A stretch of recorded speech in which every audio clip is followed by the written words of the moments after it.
This is the Modern Man Essentials Podcast. Tune in for content related to all things masculine in today's modern age and journeying in mental, spiritual, physical, and relational balance and growth. Here's your host, Jared Nordstrom.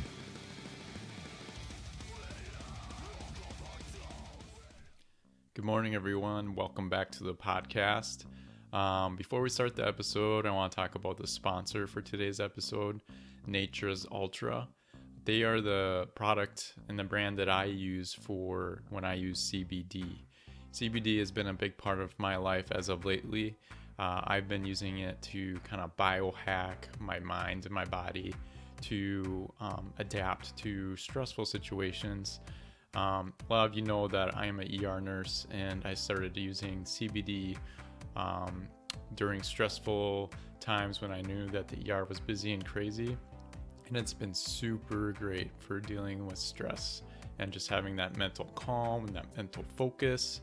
But a lot of you may know that I'm very picky about the products I use and I put into my body. So CBD, one of my favorite flavors is Cool Mint.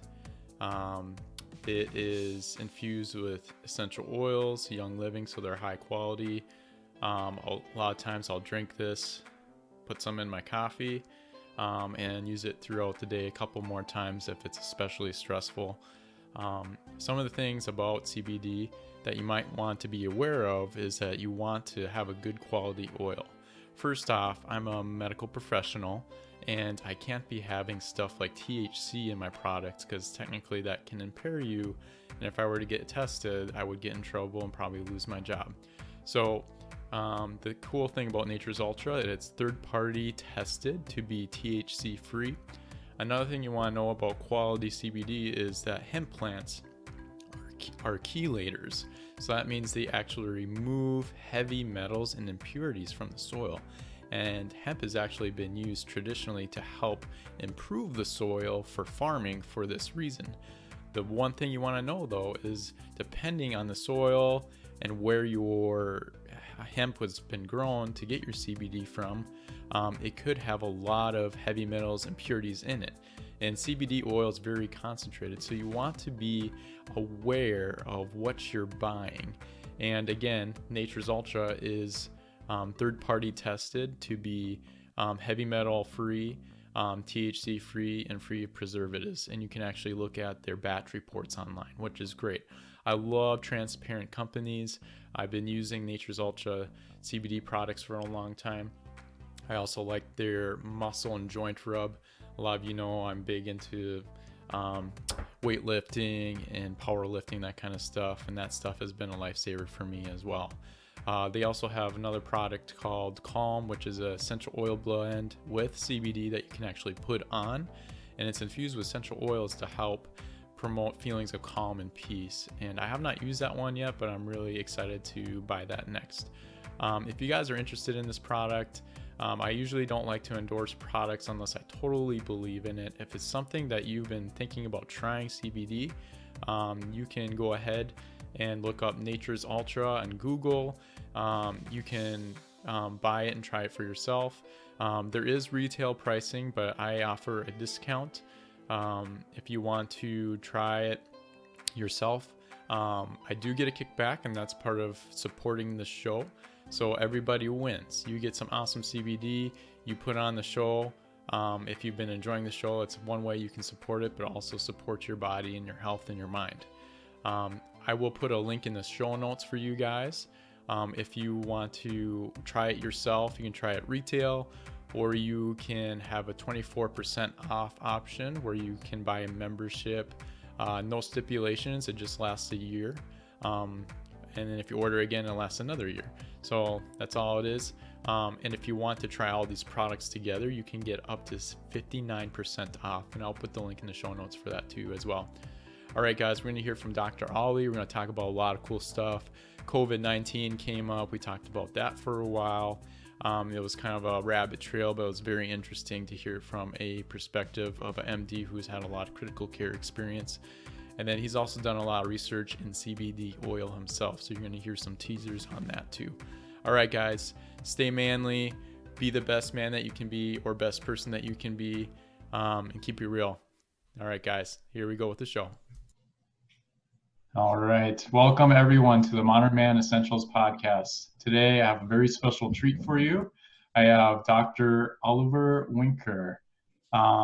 Oliver, would you please share with us who you are and a little bit of how you've gotten to where you're at?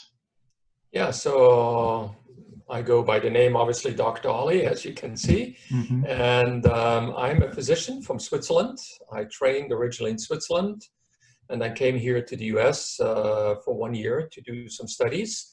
Worked with here in Houston at the Cardiovascular Center with a guy, a very famous heart surgeon called Michael DeBakey. I became his assistant. And instead of staying just 1 year, he convinced me to stay for good.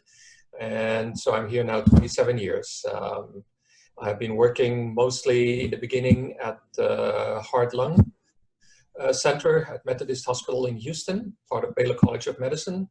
And we specialized on, bypass surgery on the heart lung transplant, all kind of stuff like that. And then after about 6-7 years, I got recruited to MD Anderson Cancer Center. That's the largest cancer center in the world, to run the surgical ICU. So these were 90 ICU beds.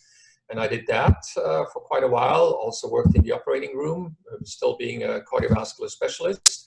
And then I went partially into the administration. And about 6 years ago, I retired and went completely into holistic, integrative, functional medicine. And that's kind of what I do today.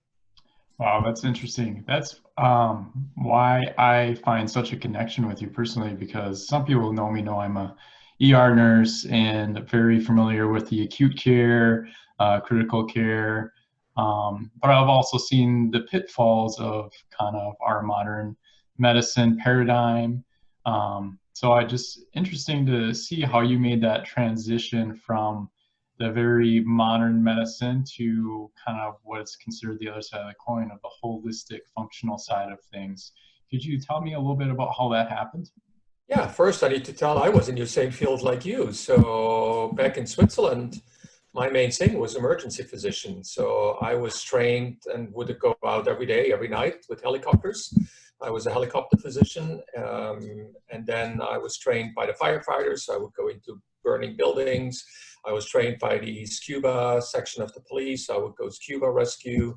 And I was the medical head of a team with roughly 100 physicians. And I was the medical director. And that was kind of SWAT team like VIP protection detail, where we worked over several countries in Europe, basically overgoing, we had permission to go with machine guns and whatever equipment he needed over the border to other countries. And even within the borders in Switzerland, you typically don't go with your weapon, even if you're police from one state to the other within Switzerland.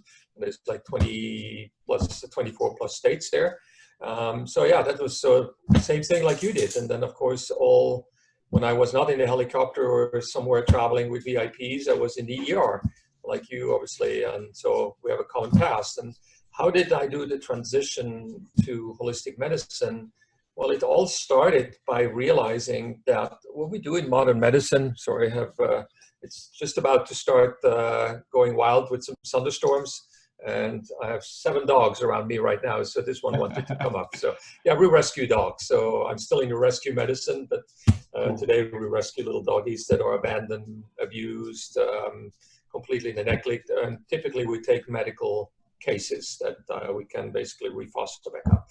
So anyway, so why holistic and functional medicine? Because I realized that we were mostly putting bandages on diseases. We did not really go to the root cause. We did not fix the disease. And so every patient walks away with a multi-pharmacy of about 11 drugs, 10 drugs, medical drugs. And that's not right. That's not the way to go. And so I went back into the old medicines and tried to figure out what did they do, 2,000 years ago, 1,000 years ago, a few hundred years ago, and started combining that with absolutely modern medicine. We have a fantastic modern diagnostics, imaging, laboratory, all that we want, but we often forget that there's a human being behind the patient. And, I had it up to here. with my 5-minute interview with the patient. You know, this is like I did 80 patients a day like that, and then I had to write it all up. And of course, everything on the computer. So while you're interviewing your patient, you're watching into the screen and typing stuff. You don't look at your patient. You miss a lot of clues that way. And, you know, I thought that's it. So this is when I decided to leave modern medicine behind. Not completely, still using it, still using all my connections, but combining it with the old ways. And so rather than just putting bandages on bodies, I now try to really go to the root cause. That's awesome. That's really cool. I myself have kind of come to that conclusion as well, that you see a lot of people come back with a lot of the same problems. And I think acute care is great for a lot of the acute situations like trauma. I teach ACLS, AHA certified. I love the education part of it and the critical care. But I think there is more to it that can be done.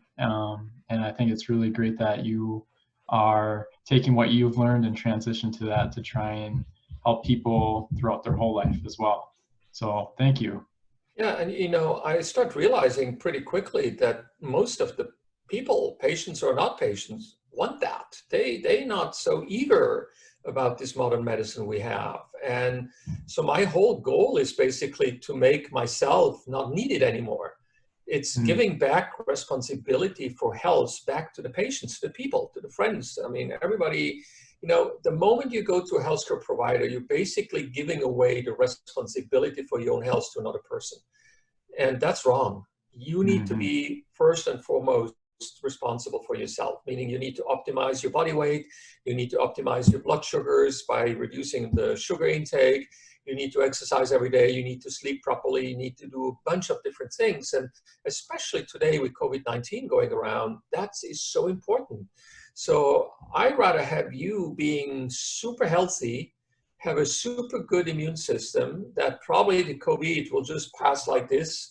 You don't even realize it that you have, or you have maybe mild symptoms, like we see that about 20, 30 or 40, maybe more % of the population have. I mean, the data are coming out day by day now, and it's astounding. I mean, we have already 50 times more people infected and over it without even knowing that they were infected.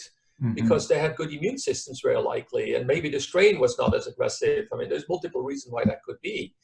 And so, you know, instead of just waiting for a vaccine, which is yet another bandage and may yet not work as good, and especially if you're obese and you have diabetes and you have high blood pressure, we know vaccines don't work as well. Also for influenza, you're gonna still get the flu despite the vaccine. The vaccine is anywhere between 5 and 20, maybe 30% of efficacy, you know, depending on the year, they're guessing what strain will come. But when you look at meta-analysis, meaning you're looking over a body of scientists that is completely independent of the pharmaceutical industry and the government, and they look all over these studies published, let's say, on the flu vaccine, and their conclusion is it's not effective. It's not even better than a placebo. And then you go to the CDC's website, the body pushing the flu vaccine, you will see on their website, they're basically going to say, it's probably not going to work, right? Or I don't know how I need to go back and see how exactly they wrote the wording. And then when you look at, you know, we have like 40, 50,000 people in a very bad year, maybe 60 to 70,000 people dying on the flu. Nobody really cares about that. And it's not true, because when you look at the deaths certification, it's either flu or pneumonia. Well, only about 5 to 15% of the pneumonias are flu-based or caused by the flu. All the other pneumonias are other bacteria, not even viruses. And so you put this all in a bucket. And so that makes me, you know, think about, or second question at least, the bandage vaccine, right? And so we know that people who are obese and have high diabetes, high blood pressure, they don't react very well to the vaccine in the sense that they still get sick, even if the vaccine is right on. And they're going to be more sick than others. They're going to have higher fever, more joint pain. They're going to be longer in bed, like 2 weeks instead of 2 days, 3 days. And they're also going to shed the virus way longer, about 2 to 3 times as long than normal weight people. So coming back to this whole thing, why do I say that? I'm not trying to scare you off the flu shot. I'm not taking it for all these reasons I just told you, but other reasons also, I'm looking at other vaccines that make more sense to me, but this flu shot doesn't make sense at all to me at this point. But then I'm looking at this and say, okay, but why would you go and take a shot that, you know, any vaccine that may have side effects if you don't take care of yourself first? Absolutely. And so, yeah, so it's all about you being responsible for your own health. And it starts with you. And if you don't get it, basically as a patient, as a human, then, you know, then let's put on bandages like you want, and you get all your vaccines you want and all the side effects you don't want. And, you know, it's your problem. But no, it's not your problem. It's our problem as a society. And you just need to step back, you know, to a healthy lifestyle. There's no other choice. Yeah. It's funny that you bring that up, especially with this COVID-19 going on lately. I think it's really revealing something that I've been musing about for a while now, is if this virus, and this is just my musing, if this virus isn't so much more of a novel virus, that it's evolving past our human immune system, but more or less our human race is backtracking in their health and their immune system, and this is revealing how much we've really gone backwards. Yeah, and I can tell you some very new findings on COVID-19, and I'm following up. I'm still connected to the ICU world, having run one of the largest ICUs in the world. And I'm just looking, I'm in contact with a friend of mine who runs 4 ICUs here in the Houston area, and he's measuring T cells. So T cells are part of the immune system. They like killer cells. They go and attack like this virus. They blow it apart. And when they do so, then the pieces are being presented to some other cell called dendritic cells, to the B cells. And the B cells are those then who create antibodies and create the memory. Now, we know, for example, HIV, right, that causes AIDS. So human immunodeficiency virus, HIV, creating AIDS, acquired immunodeficiency syndrome, where your immune system goes down. Why? Because this HIV virus found a way to attack those T cells. And by doing so, it decreases the number and the functionality of these T cells, so the body cannot function anymore with the immune system and cannot even function building antibodies against HIV. This is why we don't have a vaccine against HIV. We only have, luckily, very good drugs. So people with AIDS today can survive basically decades and decades, like with almost no difference. But the newest finding is that COVID-19 does the same thing. It attacks T cells. And the results that I just got a couple of days ago from the 4 ICUs, all the cases that are severe have a highly significant drop in T cell, about 90%.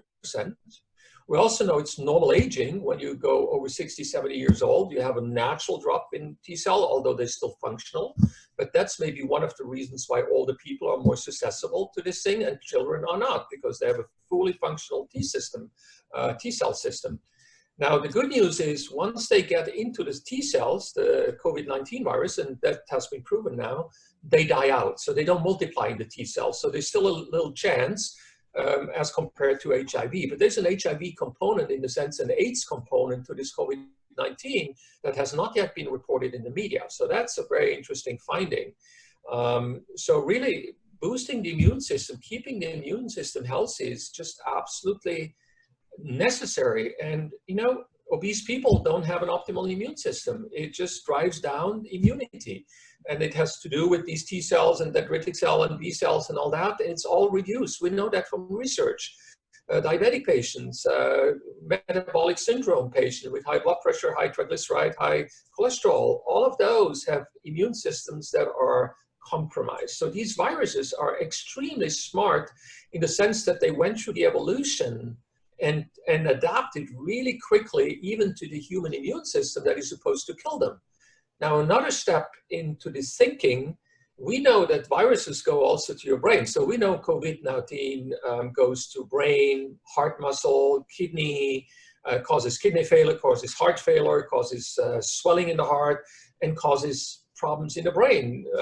You know, some of the symptoms are loss of smell and taste. Well, that's part of the olfactory system, that's part of the brain. So we know now that we even have patients with seizures. We have patients with ataxia, meaning they have no balance walking, and it's all coming from COVID-19. And we know from all the research that some viruses, in fact, settle in the brain and change the energy. Well, obviously, there's a storm here, so the dogs are going crazy. Well, this is what you have to do. When you interview me, there's always dogs barking. It's all right. But so we know that viruses go into the brain and influence the energy system of the human body that is regulated by the brain, and cause the patient or the human to eat more sugars and more calories. So what I'm just telling you is that probably some viruses have part of the pathology or the pathophysiology, basically the way diseases are created. They have a play into that. They have a say on what your body's creating. So it could be that viruses are part of obesity. The reason why you're not losing weight, although you're eating right and you're moving around and all that, it could be because you have maybe some viruses sitting in your brain still telling you to do different things and still causing a misbalance in the hormones that you need to really balance your body weight. And that will be another way on how viruses could change your body in order to make your body weak, so the virus could go in and attack the body and replicate and win, right? So I mean, it's just this whole thinking about what viruses do. It's just like, and viruses are not even alive. They're just little particles flying, around in the air or sitting on surfaces, until they attach to a host cell, and then they come alive with the host cell. They themselves are not alive, just like a particle flying around. Yeah, it's very interesting. Viruses are very, very unique in medicine and pathology. Wow, this kind of was an additional spin to what we were thinking about talking about today. I love it though, because I mean, I'm living in that world, and it sounds like you're still connected, and I think it's hard to separate yourself from that though. No, absolutely. And I mean, I love this opportunity here because I want to tell people something right now. And I hope you're going to put this podcast up really quickly. Right now, I have an essential oil symposium going on with over 40,000 participants, with almost, in day 5 now, almost 1 million page views and video views. And all you need to do is to go register for free at Essential Oils, with an S, symposium.com. And you register for free. We're on day 5, so you have 3 more days. We're going to do 3 more days. You can watch free movies. And I have movies in there about COVID-19, about viruses. So that's why I'm saying I go much more into detail. I explain how the entire immune system works in about 15 minutes. And then I have another lecture on how you boost your immune system based on what I told you in the first part. So I have a lot of that stuff. If you're interested, and people right now should be interested because it was COVID-19. I have also a lecture about pandemics. What can we learn from the last 10,000 years? And there's a lot to learn. And never before has a country shut down the way we have now. And I completely get it, because I'm in social distancing, self-isolation, however you want to call it, since about 6 weeks now. So I jumped on the first day before everybody went to buy in the store. I already had all my supplies for about 2 or 3 months. I already had my toilet paper, my whatever, and most important for us is dog food, of course. And yeah, I was ready, and I was, big proponent from staying home, still are in certain cases. But that was just to keep, flattening that curve that everybody's talking about, to give time to the healthcare system and the government to catch up with building ventilators, with getting the protective equipment that we need, with getting medication studies on the road.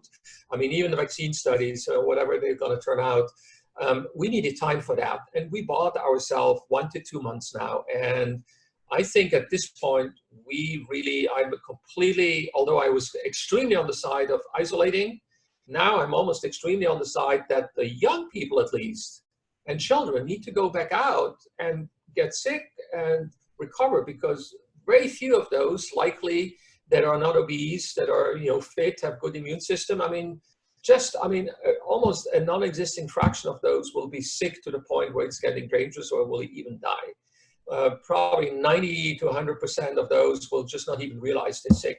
And by doing so, they're building autoimmunity. They're going to build the immune system and the antibodies so that they are hopefully immune. And when you have enough immune people in the population, then people like me who are over 60, and I have a pre-existing heart defect I was born with, I'm a high-risk patient at this point, right? Or a high-risk person. I'm not going out yet, but if people want to go work now, and they're young and they have good immune system and they take care of their own health, I mean, by all means, I think they should go out, because the hospital can now take care. We have caught up with everything we needed. We even have very good therapies we didn't have a month ago. So I think it's time to start reopening. I'm watching everything. I'm in Texas. We reopened a week ago, partially, and it needs to be done in a very balanced way so that people like me and other people that are obese and have diabetes, I'm not obese, don't have diabetes, but I have other conditions, so that we can go out and not being infected. And then if we do, there's plenty of ICU beds, plenty of therapies around for us to help us and save us, right? And so there's no economy that doesn't go without medicine at this point, and there's no medicine that doesn't go without the economy. I'm just looking at this economy right now, and we see a 300-400% increase in suicide. Everybody was laughing at the president when he mentioned that could happen very early on, when he said we cannot have the cure be worse than the disease. Well, it happened in the meantime. Alcohol addiction and other addiction went up like 800%.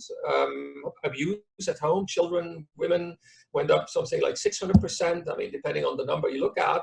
And people are hungry. There's a lot of people that stand in line for 20 hours in the food bank.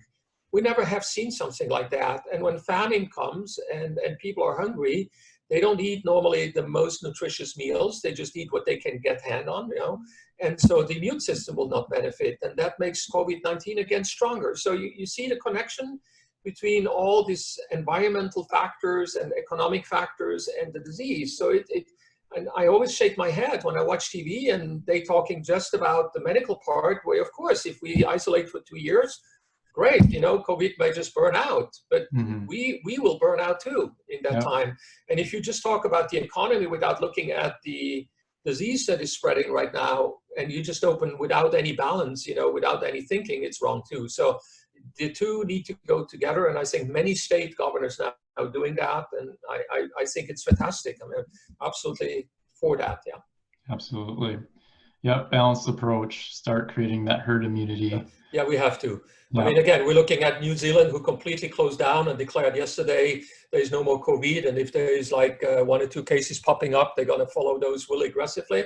That was one approach. We'll see what that brings long term. And then we see Sweden, who has never shut down, completely kept everything open. And they seem to have lower or the same death rates than everybody else, but they're going to have herd immunity way faster than anyone else. So my prediction is they're going to have way less death than everyone else. Yeah. But again, I think the truth is somewhere in the middle. It is, yeah. And kind of like we mentioned before, if anything, this is hopefully a wake-up call for people to take that responsibility for their health, especially if we are going to start heading out, us young people. I mean, we know that a good majority of younger people too are pre-diabetic. There's a lot of obese younger people. Now's the time to take responsibility for your health. And I'm sorry for the minorities, dark-skinned people in this country, but the food has not been the healthiest. I mean, I saw it in a hospital, right? And so there's for me, no surprise. I mean, this was to be expected. These are the populations within the US here and all over the world that will be suffering the most. And, unless there's a big rethinking on how to integrate them into a more healthy lifestyle, which almost no one has done yet with these groups, there's just no good future for them on the health side, at least. And again, health and economy are combined. And so they also have more difficulties on the economy side, getting better jobs and higher paying jobs and all. It's all interconnected at this point. Yes. Right. And I don't want to appear like a racist, but I mean, the truth is the truth.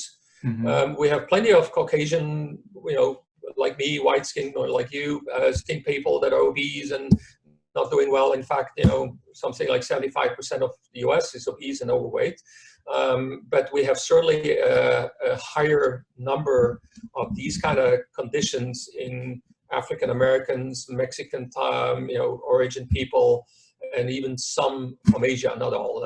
It's funny, in Asia, you're either completely thin or you're completely obese. There's almost nothing in between. Yeah, that's interesting.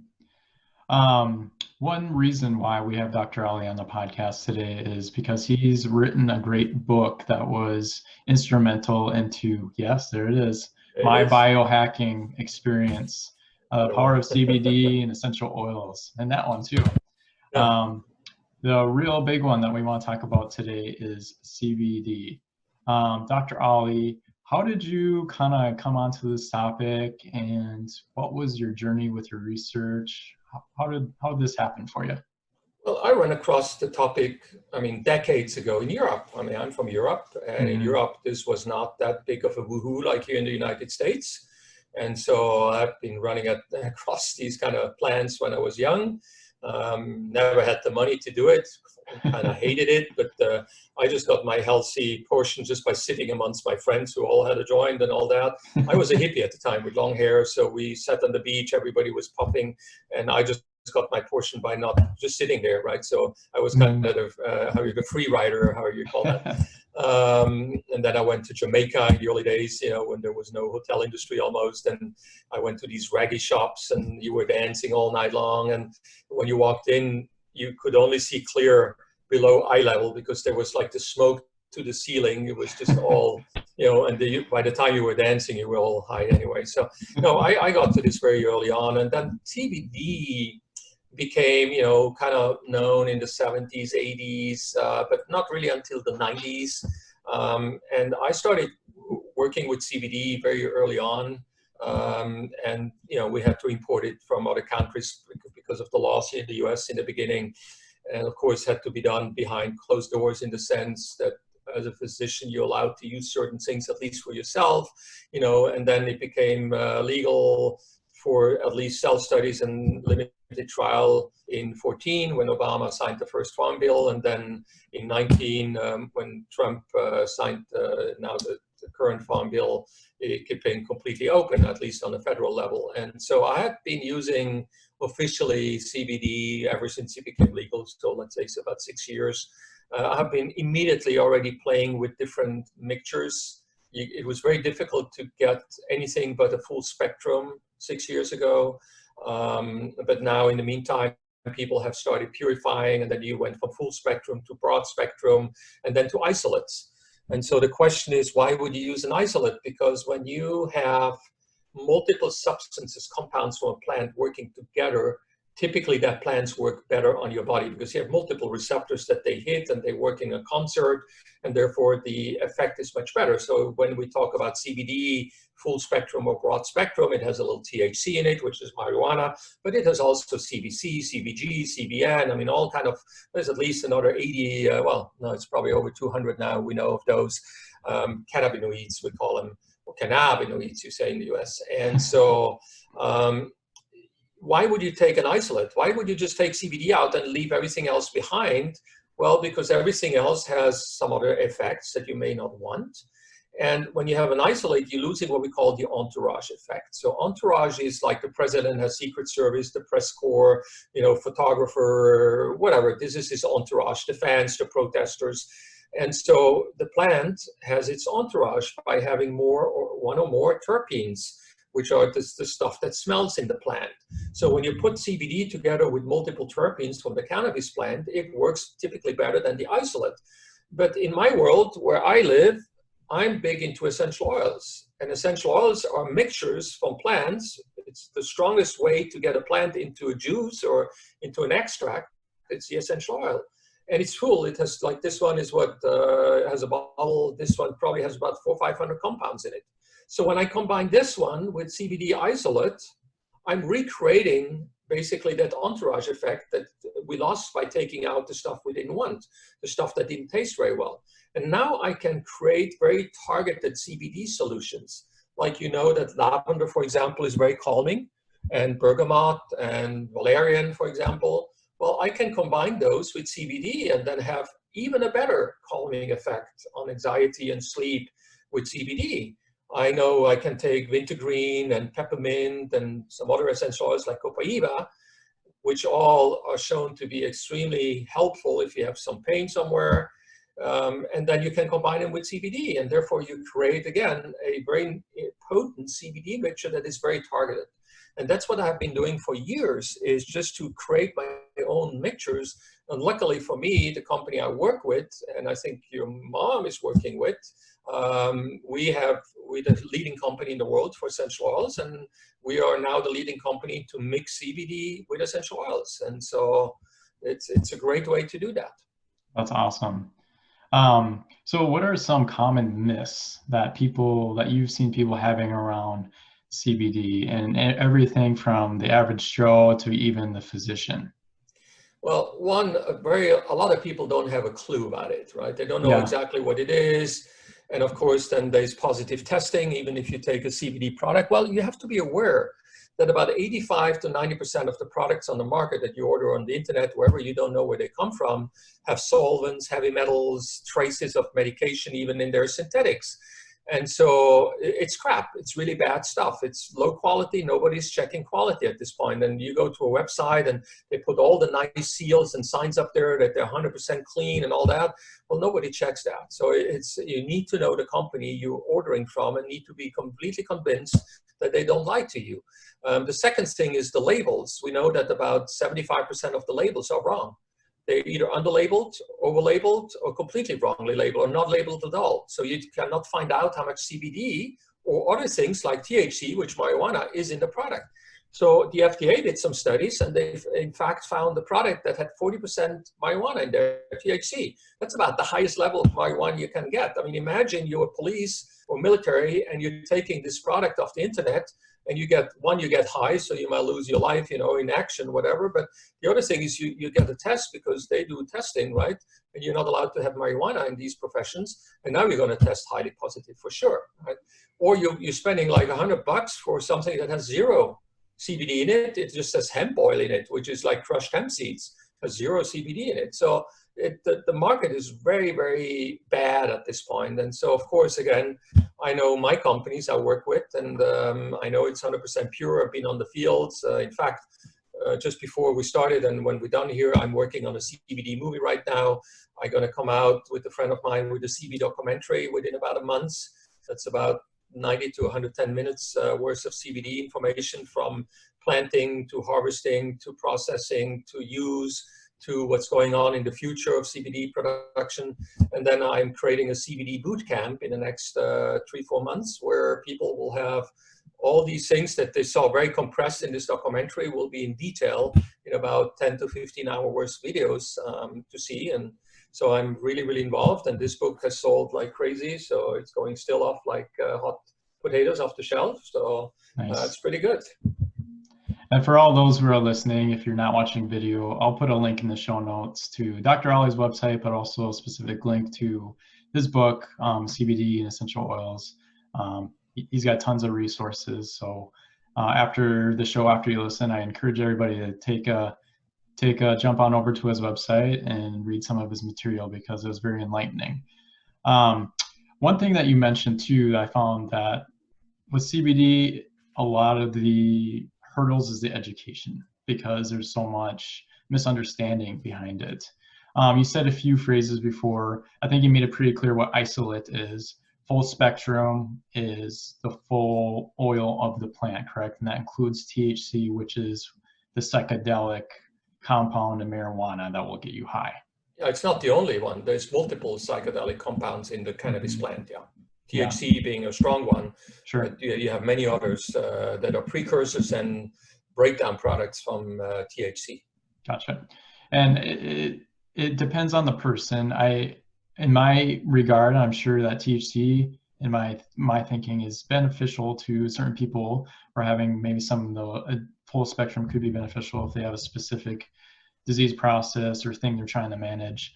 But as for me as a nurse, I want to make sure that I have something that isn't impairing me as I'm taking care of people. Yeah. Correct. So that would be something where you would want to find a good CBD isolate for. Yeah, I mean, with the isolate, you have zero chance that you get THC unless it's a bad isolate. And then the problem is when you still test positive, then you need to look at what else are you taking. We know that certain types of medical drugs will give you a false positive, like ibuprofen or Xanax, or any of those drugs will just falsify your test and will give you a false positive, meaning you might lose your job for not taking anything, right? So people need to know that. Mm-hmm. Interesting. I find it very interesting that when I first started hearing about CBD, it sounded like kind of a new agey thing. But really, cannabis is not a new age thing. No, it's the oldest plant that have been used medically. I mean, this is the #1 plant forever. You go back 10,000 years, you find it already drawing 7,000 years ago in Chinese paintings. And you go back the Oracle of Delphi in the Greek history, when these people went into trance and made all the predictions, well, they were burning cannabis leaves. And then you go to the Middle Ages, all the sails of the sailboats, all the ropes, everything was done with the cannabis plant. And you know, that's why it's called cannabis. Canap, that's the old Scythian word, means a big, you know, piece of paper or whatever sheet. Today we say canvas to paint on, but that's also the big sails and all that. So no, this is one of the oldest, best known plants. We have, this is the #1 plant where we have most of the experience with in medicine. And yet it's still so much wrong opinions about it out there in the medical world, in the regulatory world. Oh my God, it's terrible. You know, I mean, it has been consumed for millenniums, and we now still are struggling to see whether it's a supplement or not, or whether you can eat it or not. And the FDA is struggling so badly with this question. And I rather would have the FDA go after these bad players in the field that are selling synthetics that are poisonous, you know, and really clean out the field to make sure that the population doesn't get bad stuff.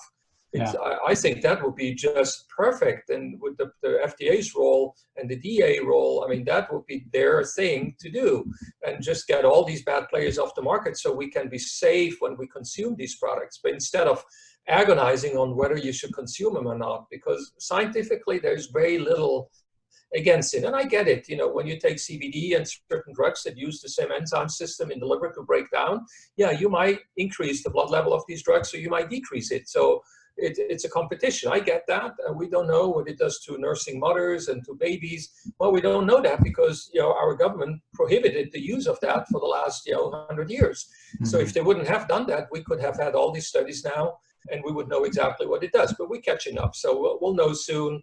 And I think, you know, the amounts, the small amounts that you get ingested and you get typically with these products are not a concern, very likely for too much interaction with the body. But again, time will tell. Yeah, that's true. I find it interesting you talked about the government. Wasn't it Thomas Jefferson that said the most patriotic thing you can do is sow hemp? Yeah, of course. He got punished at that time. I mean, our forefathers, I mean, the first few presidents, I mean, even George Washington, they were all farmers at the side, right? They had a farm.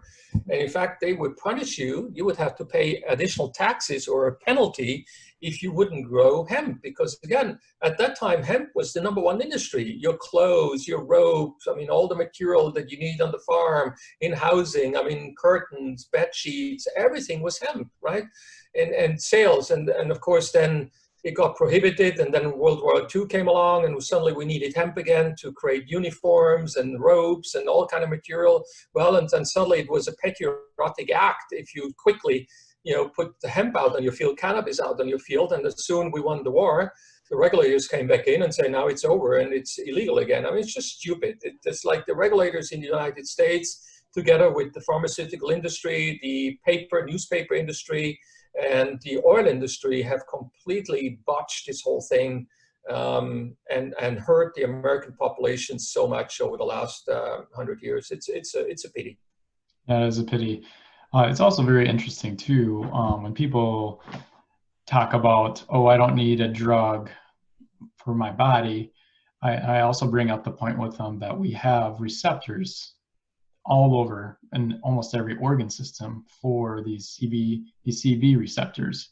And one other thing that I thought was interesting as I was kind of studying it is before the prohibition in the United States, you talked about how hemp was a huge commodity for the American people, and even ancient times before that. And when the bill passed with Obama about being able to grow hemp again, in Colorado, they did some studies of feeding hemp as fodder to their farm animals. And they found that, you know, the chickens and the cows would eat these hemp scraps. And they did a study on one egg. One egg contained 250 milligrams of CBDA in just one egg. So I question, historically, were we getting a lot more? Yeah, we do. And, No. it's just, I mean, that's nice to see. I mean, I haven't heard about that study, but that's a cool one. I really like it. And, hemp seeds, by the way, is the most nutritious thing that exists on the planet of Earth because it's full of protein. It's the best ratio of omega-3 fatty acids and omega-6 fatty acid of any food that we know of. It's better than fish and anything else. So it's just like fantastic. So every day you should just have a little teaspoon or a big spoonful of hemp seeds, or just put them on your salad or make bread with it. I mean, this is healthy, healthy, healthy stuff, right? And it boosts your immune system. I mean, it's really good for your health. That's awesome. Any last thoughts or information you'd want to put out there for somebody who's maybe thinking about trying to hack their health, hack their life with CBD products? Yeah, so are they seeing everything or are they just here? They're only going to have the sound? I have the video option, but some people will just have the sound as Yeah, well. okay, good. Yeah, so I'm not showing too much then. No, I mean, I think CBD for me is here to stay. It was supposed to be here all the time. And you just mentioned the right thing, there's receptors in your body. Do you think that when God created the human body, or if you believe not in God, then you say evolution, and now if you're mad, then okay, then God created evolution and we're all good again, right? But do you think the body was created like, what, 50,000 years ago, 100,000 years ago, a million years ago, even, who knows when it was, right? With all these receptors, just because like in 900,000 years, something like that, there will be a pharmaceutical industry that has popped up over the last 100 years that will look for these receptors and then create drugs like benzodiazepine going to GABA receptors in your brain, meaning Xanax, Valium, they attach to these receptors and make you tired and take away the panic attacks and all that. Did you think that we were created with these receptors just to wait that long for the pharmaceutical industry to create some synthetic drugs that will go to these receptors? No. Our body was created for something that was existing, which were the plants like lavender, valerian, I mean, bergamot, all these fruits and plants and trees and flowers. That's what we were created with, these millions of receptors that are constantly changing and adjusting depending on the need of your body. And so the same thing with CB receptors. It's not just about CB receptors. It's about all the other receptors that we found over the last 50 to 100 years. Turns now out they're all part of the CB system, this endocannabinoid system, or ECS. And so our body has the ability to create homeostasis, or to try to achieve homeostasis and change receptor types and number within seconds. And when you understand that you create your own CBD inside your body, basically, it's called anandamide, 2-AG, and other 6 substances as we know of today, they can be created in a fraction of a second in any given part of your body immediately, because they're in every nerve, and every nerve is in every part of your body, right? And that's where the manufacturing plants are for these things. And so we have a system that is intended to influence your body in a fraction of a second, any type of organ in your body, with these kind of substances. And CBD supports that whole thing by increasing the amount of the internal CBD-like substances. That's the main function of CBD. And I don't want to make it too complicated. People who want to do that, those who see, it's called The Power of CBD and Essential Oils. Go and get it. It's all in here. It's the biggest book with the most references written to date about this. And again, if you want to hear more and watch videos about CBD, you go to essentialoilssymposium.com. We're playing for another 2 or 3 days now. And then we started 5 days ago. And there's like 3 or 4 movies about CBDs, educational movies, and it's for free. So you need to register. In fact, today is day 5. On day 7, we're going to have 2 CBD movies on day 7. So in 2 days, go on and watch those movies. So hope that all your listeners register for free at essentialoilssymposium.com and go and watch these CBD movies. They're going to learn so much. Awesome. Like I said, everybody will put the links in the show notes here, so you can go and check it out for yourselves. Yeah, and also go to Dr. Ollie Facebook page, like it and follow it, and then drollie.com is where I have my thing. And if you want to have book, then do it quickly, because until end of April, which is another 2 or 3 days, we have half price, 50% off as a contribution to this whole economic crisis. I just cut all the prices in half for the full months. That's awesome. What a great opportunity to do while we're on quarantine, right? Let's learn how to make our health better, how to live life to the fullest. Dr. Ali, this group is meant to offer men the opportunity to learn from other people in order to create a better version of ourselves and a better version of a man for today and for tomorrow. Is there something specifically, whether it be physical, mental, relational, spiritual, anything that you're doing in your life today to try and be a better man today and tomorrow? I do it all. I do it all because we have to, right? I mean, we have to, and you said spiritual, it belongs to the whole thing. And, you know, I'm married, right? I'm married for like 200 something, 80 years or so. I mean, it appears, right? I mean, because we met when we were very, very young. And, you know, you always have to build on yourself to be a better husband, a better father, a better doggy daddy here, you know. So yeah, it's a constant work. It's never done. And so you constantly adjust and you know, but you have trouble adjusting if you're not healthy. So every day now, in fact, when we're done here, I still do a little CBD movie and then I go work out for 2 hours. I mean, that's my daily routine. I mean, it's part of it. And then healthy food. I mean, it shocks me when I go in these times of social distancing into the store and I see that all the cans are gone and everything that is like frozen food is gone. But I go to the fresh food section, all the colors are still there and I'm the only one shopping there. I mean, this is so not right for boosting your immune system, right? So, well, it's good for me because I have all the choices I want, but people should buy the colors, the fresh colors, you know? I mean, this is what they need to boost the immune system. They need to do the spiritual health thing. They need to do, you know, the couples thing. They need to do the workout thing. They need to do the right food thing. And they need to do some volunteering work for others because that's very rewarding and makes you feel good, which makes your immune system stronger. So yeah, it's a holistic view of the whole thing. Yeah. That's great. Well, thanks again, Dr. Ali, for everything you've done and for sharing with us the research you've done. And hopefully this can impact others and help them to live a better life every day. And, you know, like I said, everybody check out Dr. Ali on his website and hopefully you'll get to learn more from him soon.